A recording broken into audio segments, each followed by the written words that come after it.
সমকালীন আপনারা দেখেছেন যে একজন ভাই কওমি থেকে কোন একটি সংগঠনে গিয়েছে, যাওয়ার পরে ব্যাপকভাবে সেটার পক্ষে কাজ শুরু করে দিয়েছিল। কোন একদিন সাক্ষাৎ আমি ওনাকে বলেছিলাম, আপনার পছন্দ নিয়ে আমি টু শব্দ করব না, তবে আপনাকে আমি ছোট্ট শুধু এতটুকু বলি, কওমির সন্তান হিসাবে, ওলামায়ে দেওবন্দের কাছে পড়াশোনা করেছেন হিসাবে, যদি পূর্ব থেকে আপনি পরিকল্পিত না হন, তাদের কোনো কাজের প্রতি প্রভাবিত হয়ে, যেমন ইদানিংকালে প্রভাবিত হচ্ছে কেন, মাপকাঠি ও মানদণ্ড নষ্ট হয়ে গেছে। আমাদের অনেকের মাপকাঠি ও মানদণ্ড, সেটা কি? নির্বাচনে পাশ করলে বড় নেতা, ফেল করলে বড় নেতা নয়। বেশি ভোট পাইলে বড় নেতা, কম ভোট পাইলে বড় নেতা নয়। ক্ষমতা পাইলে ভালো দল, না পাইলে ভালো দল না। কর্মীকেও আহত হলে ওখানে 1 লাখ টাকা দিছে, ভালো দল, না দিলে ভালো দল না। ও ভাই, আমি যে আপনাকে দেখতে যাব, আমি আমার মাদ্রাসা থেকে ছুটি পেতে হবে না?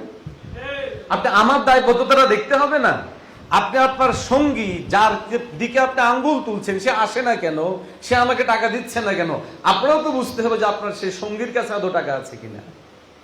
তানুনাকে বলেছি, ওলামায়ে হকের মহব্বত আপনার দিলে থাকে, ওলামায়ে হকের সামনে দরস নিয়ে যদি আপনি ইলমে দ্বীন হাসিল করে থাকেন, দ্বীন বুঝে থাকেন, আল্লাহকে সাক্ষী রেখে বলি, আপনি যে সংগঠনে নতুন ভাবে যুক্ত হয়েছেন, ওই সংগঠনের কাজকে সামনে রেখে যদি আপনার মনে হয় দ্বীন বিবেচনায় টাকা পয়সা বেশি হওয়া দ্বীন, পাশ ফেল হওয়া দ্বীন, ক্ষমতা অধিষ্ঠিত হয়ে যাওয়া দ্বীন, সেবামূলক প্রতিষ্ঠান গড়ে তোলা দ্বীন, যদি এগুলো দ্বীন না হয়, দ্বীন কি? আপনি যদি দ্বীন বোঝেন আর দ্বীন বিবেচনায় যদি ওই সংগঠন ইসলামী আন্দোলন বাংলাদেশ থেকেও অগ্রসর হয়, আমাকে দাওয়াত দেন, আমি আপনার হাতে বায়াত গ্রহণ করে ওই সংগঠনে যোগ দিব। আল্লাহর মেহেরবানি, সে এখন বেশ কিছুদিন থেকে ইনএক্টিভ। তার মানে সে আসলেও হক, হকের রক্ত তার শরীরে আছে, দিলের মধ্যে দরদ আছে, যার জন্য আমার এই শব্দ আমি বলেছি, হক মনে করেন। এই সংগঠনের মধ্যে দ্বীনের চাহিদা পূরণ, দ্বীনের চাহিদা বেগানা নারী,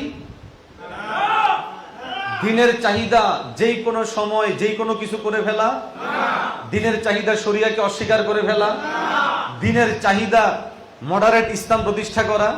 আমি সাফ ভাষায় বলেছি, এই সংগঠন যদি দ্বীন বিবেচনায়, আপনাদেরকেও পরিষ্কার করে বলি, আজকে আমরা এখানে এনেছি আপনাদেরকে, আপনারা এসেছেন আমাদের দাওয়াতে, এই একটা শুধু শব্দ বলবো, ভাইও, আমাদের মেহনতের জায়গা কু আনফুসাকুম থেকে শুরু।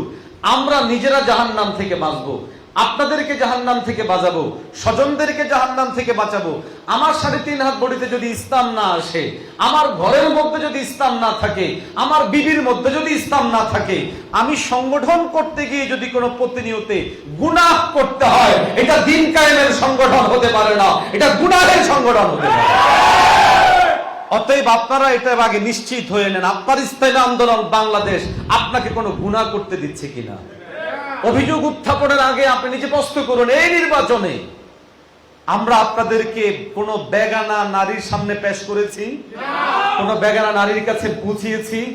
আমরা শরিয়ার ব্যাপারে কোন দুর্বলতা প্রকাশ করেছি?